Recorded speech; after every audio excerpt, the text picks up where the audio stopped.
हम डिस्कस कर रहे हैं 11th स्टैंडर्ड माइक्रो इकोनॉमिक्स का chapter consumers equilibrium utility analysis. अब तक हम यूटिलिटी को काफ़ी अच्छे से समझ चुके हैं और टोटल यूटिलिटी और मार्जिनल यूटिलिटी के बिहेवियर को भी देख चुके हैं। आज के लेक्चर में हम बात करेंगे कि law of diminishing marginal utility हमें क्या समझा रहा है। तो सबसे पहले शुरू करते हैं, कुछ टर्म्स हम एक बार फिर से देख लेते हैं जो हम बात कर चुके हैं। यूटिलिटी क्या थी? जब भी एक कंज्यूमर पैसे खर्च करके कोई भी कमोडिटी को लेता है तो उसको कंज्यूम करके उसको कुछ ना कुछ सेटिस्फैक्शन मिलती है। उसका क्या नाम रखा है हमने इकोनॉमिक्स में? यूटिलिटी। किसको बात समझ में आ रही है? हाँ या ना? और हमने क्या समझा था कि जैसे जैसे वो यूनिट्स कंज्यूम करता जा रहा है, आपने एक आइसक्रीम खरीदी, फिर आपने दूसरी आइसक्रीम खरीदी, तीसरी आइसक्रीम खरीदी, चौथी आइसक्रीम खरीदी, जैसे जैसे आप यूनिट्स कंज्यूम करते जा रहे हो आपको कुछ ना कुछ सेटिस्फैक्शन मिल रहा है। हाँ या ना? यूनिट्स कंज्यूम किए, सेटिस्फैक्शन मिला। इस सेटिस्फैक्शन को जितनी भी यूनिट्स कंज्यूम हुई हैं जब मैं एक साथ जोड़ कर देखती हूँ तो उसको मैंने क्या नाम दिया था? Total utility.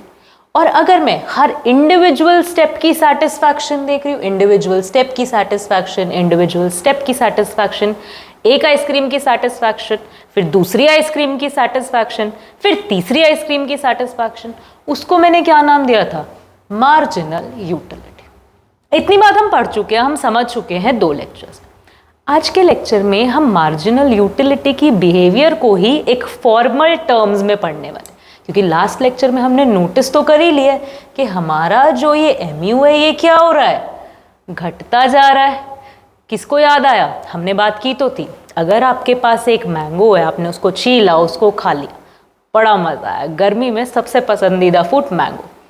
फिर आपने एक और मैंगो लिया, उसे छीला, उसे खाया, अच्छा लग रहा है, फिर एक और मैंगो लिया, मन तो नहीं है पर चलो लिया, छीला, खा लिया, फिर एक और मैंगो। आप कह रहे हो बस बस कितना मैंगो खाऊंगा मैं? किसको बात समझ में आ रही है कि जैसे जैसे आप चीज़ कंज्यूम करते जा रहे थे, हर एडिशनल यूनिट के कंजम्पशन से मिलने वाला जो सेटिस्फैक्शन है वो क्या हो रहा था? घट रहा था। हाँ या ना? तभी हमारा ग्राफ भी क्या बना था MU का? Downward sloping. गिर रहा था हमारा ग्राफ, क्योंकि हमारी सेटिस्फैक्शन क्या हो रही थी? गिर रही थी। इतनी चीज़ें हम पढ़ चुके हैं। इसी MU के बिहेवियर पे इकोनॉमिस्ट ने हमें एक लॉ दे दिया है, law of diminishing marginal utility. Reason समझा रहे हैं वो आपकी मार्जिनल यूटिलिटी के डिमिनिश होने का। क्या लिखा है बुक में? देखो, law of diminishing marginal utility states that, क्या लिखा है? States that as more and more standard units of a commodity are consumed continuously, marginal utility derived from every additional unit must decline. जैसे जैसे आप standard unit continuously consume करते जा रहे हो, आपको सेटिस्फैक्शन जो मिल रहा है हर कंजम्पशन से वो घटेगा। रीज़न क्या है इसका? क्योंकि ह्यूमन साइकोलॉजी क्या है, जब हमें कॉन्टिन्यूसली कोई भी चीज़ मिलती है ना, हम उससे अकने लग जाते हैं। किसको बात समझ में आ रही? हमें वो चीज़ उतनी पसंद नहीं आती या उतनी सेटिस्फैक्शन नहीं प्रोवाइड कर पाती जितनी फर्स्ट यूनिट ने की है, क्योंकि हम क्या करते हैं, उस चीज़ से अकने लग जाते हैं। अब इस बिहेवियर को पकड़ के सारी इकोनॉमी के प्रोड्यूसर्स काम करते हैं। कॉमन लाइफ में एग्जाम्पल्स क्या देख सकते हैं हम? कोई भी सोप्स होती हैं आप देखते हो, या कोई भी हम कह सकते हैं कॉस्मेटिक प्रोडक्ट्स होते हैं, या फिर हम कह सकते हैं कोई भी चीज़ जो सैनिटरी टर्म्स में बन रही है, सोप्स हो गए, शैम्पूज हो गए, या फिर हमारी जो भी चीज़ें, इन सब में कुछ कुछ टाइम के बाद क्या होता है? नए फ्लेवर्स आने लगते हैं। किसको बात समझ में आ रही है? क्यों होता है? डव की साबुन, पियर्स की साबुन बहुत बढ़िया चल रही है, लेकिन कुछ टाइम के बाद ये समर फ्लेवर, विंटर फ्लेवर, ये नई नई चीज़ें क्यों डालने लगते हैं? क्योंकि उनको पता है कि एक ह्यूमन का ये नॉर्मल बिहेवियर है कि कुछ टाइम के बाद वो एक चीज़ से अकना शुरू कर देगा। हम बिस्किट्स खाते हैं, चिप्स खाते हैं, लेस एक दो साल में कुछ ना कुछ नया प्रोडक्ट ऐड कर ही देता है। क्यों भाई? क्योंकि उसको पता है कि लोग क्या करते हैं, कुछ कुछ टाइम में सेम चीज़ों से अकते हैं। ये कारों के नए मॉडल्स क्यों आते हैं? क्योंकि उन कंपनीज को पता है कि सेम चीज़ देख देख के लोग कहीं ना कहीं अकना शुरू कर देंगे।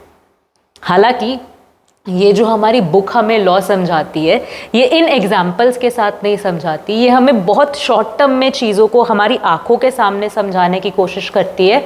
एग्जाम्पल्स ऐसे लेती है कि आप पनीर खा रहे हो, पनीर ब्रेकफास्ट में भी बन रहा है, लंच में भी बन रहा है, डिनर में भी बन रहा है, मंडे भी बन रहा है, ट्यूसडे भी बन रहा है, वेंसडे भी बन रहा है, थर्सडे भी बन रहा है, फ्राइडे भी बन रहा है, सैटरडे भी बन रहा है, संडे भी बन रहा है, पूरा महीना पनीर ही बन रहा है तीनों टाइम। तो खा पाओगे? पहली बार बड़े खुश हो गए जब बने, डिनर में खा लिया, फिर ब्रेकफास्ट में भी खा लोगे, पनीर के परांठे बने हैं, फिर लंच में भी खा लोगे, डिनर में भी खा लोगे, ब्रेकफास्ट में भी खा लोगे। एक पॉइंट आएगा जहाँ बोलोगे बस यार, पनीर के अलावा भी सब्जियां और भी कुछ बनाओ, पनीर ही खाए जाएं क्या? किसको बात समझ में आ रही है कि जब आप किसी भी चीज को कॉन्टिन्यूसली कंज्यूम करोगे, हमारी बुक हमें क्या दिखाती है, किसी भी चीज को जब आप कॉन्टिन्यूसली कंज्यूम करते हो तो आप उससे अकना शुरू कर देते हो।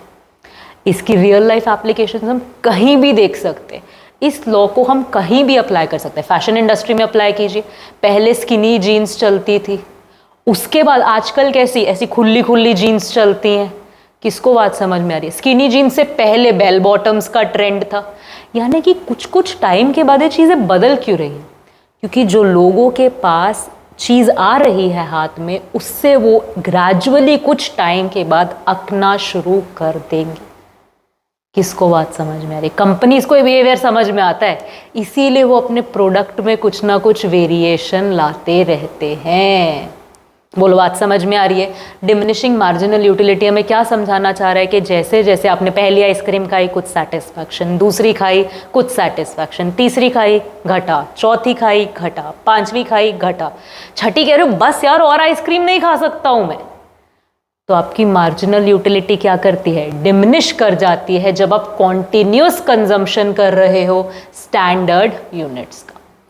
समझ आ रही है बात? क्या बोला है देखो आगे, it is so very natural to happen. कहते देखो होगा ही होगा, हर किसी के साथ होगा, हर सिचुएशन में होगा। In respect of all goods and services, सारी गुड्स एंड सर्विसेज पे ये लॉ अप्लाई होगा। इट इज देयरफॉर कॉल्ड, इसीलिए इसे क्या कहा जाता है? फंडामेंटल लॉ ऑफ सेटिस्फैक्शन या फिर फंडामेंटल साइकोलॉजिकल लॉ।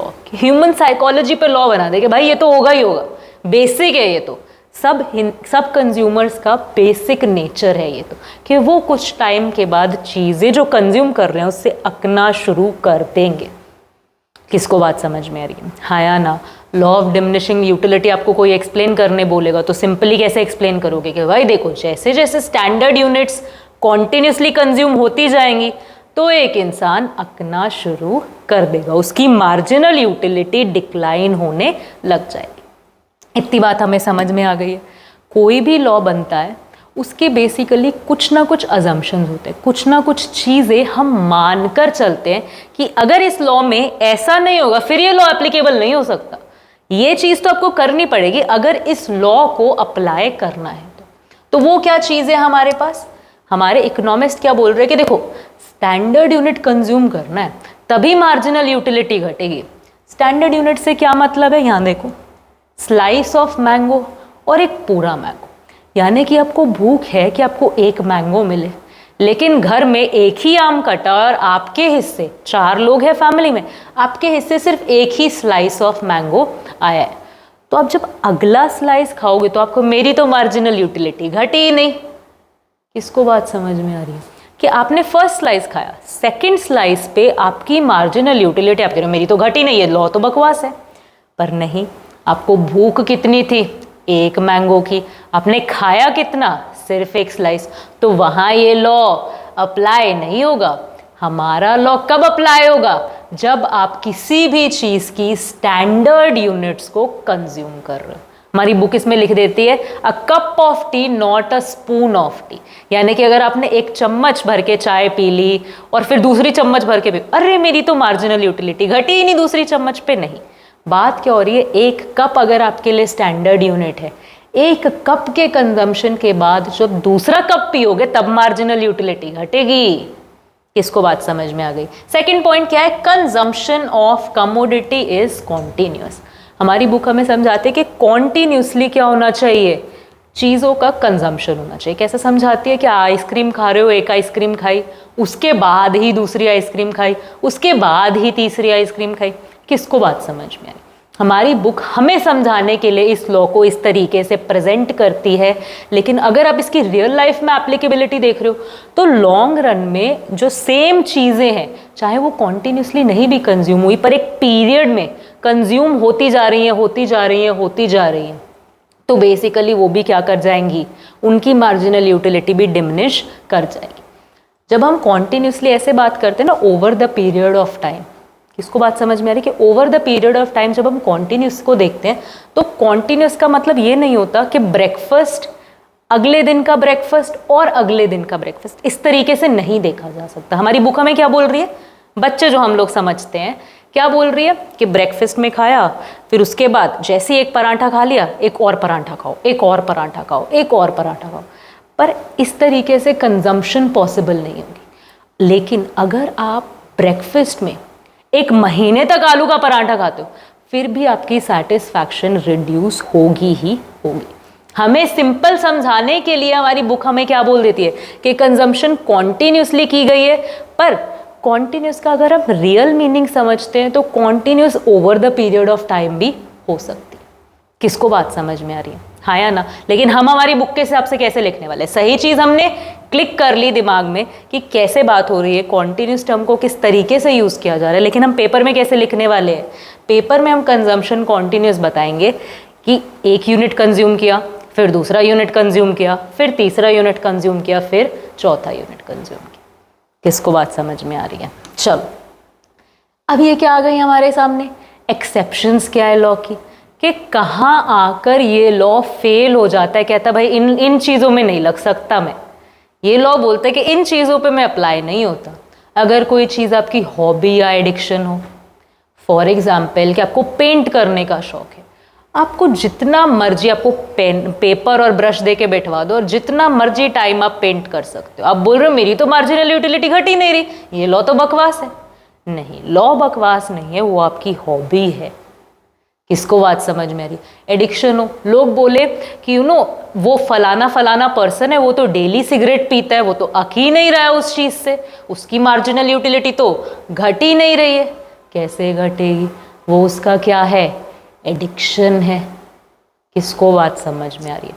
कि कुछ ऐसी जगह होंगी जहां पर आकर ये लॉ फेल हो जाएगा। रेयर आइटम्स है, आप एक डायमंड रिंग खरीद के लाए, उसके बाद आपको कोई बोले कि एक और डायमंड की चीज़ खरीद लो, फिर कोई बोले एक और डायमंड की चीज़ खरीद लो, आप क्या बोलोगे? नहीं नहीं, मैं अक चुकी हूँ डायमंड से। नहीं, जो रेयर आइटम्स होंगी इनमें भी आपकी मार्जिनल यूटिलिटी डिक्लाइन नहीं करेगी। अनरियलिस्टिक अजम्पशंस, अगर असलियत से अलग आप कुछ चीज़ अज्यूम ही कर लेते हो, कि आप अज्यूम कर लेते हो कि मैंगो तो मेरे को ज़िंदगी में इतना पसंद है कि मैंगो के लिए तो सेटिस्फैक्शन कभी घटने वाला है ही नहीं। आपने यहाँ पे एक अजम्पशन क्रिएट कर ली कि आपकी यूटिलिटी कभी घटेगी ही नहीं। जहाँ पर आप ऐसा कोई भी अनरियलिस्टिक अजम्पशन क्रिएट कर लेते हो, वहाँ पर भी आपका ये लॉ फेल हो जाता है। बोलो किसको बात समझ में आई? हाँ या ना? तो आज के लेक्चर में हमने basically law of diminishing marginal utility को अच्छे से समझा। इस लेक्चर के साथ हमारा जो चैप्टर का नाम था कंज्यूमर्स इक्विलिब्रियम यूटिलिटी एनालिसिस का, हमने यूटिलिटी एनालिसिस वाला हिस्सा अच्छे से समझ लिया है कि यूटिलिटी काम कैसे करती है, क्या क्या नामों से हम उन्हें पढ़ने वाले हैं, and end of the day utility का बिहेवियर क्या है, एक इंसान का बिहेवियर क्या है जब वो कंजम्पशन कर रहा है।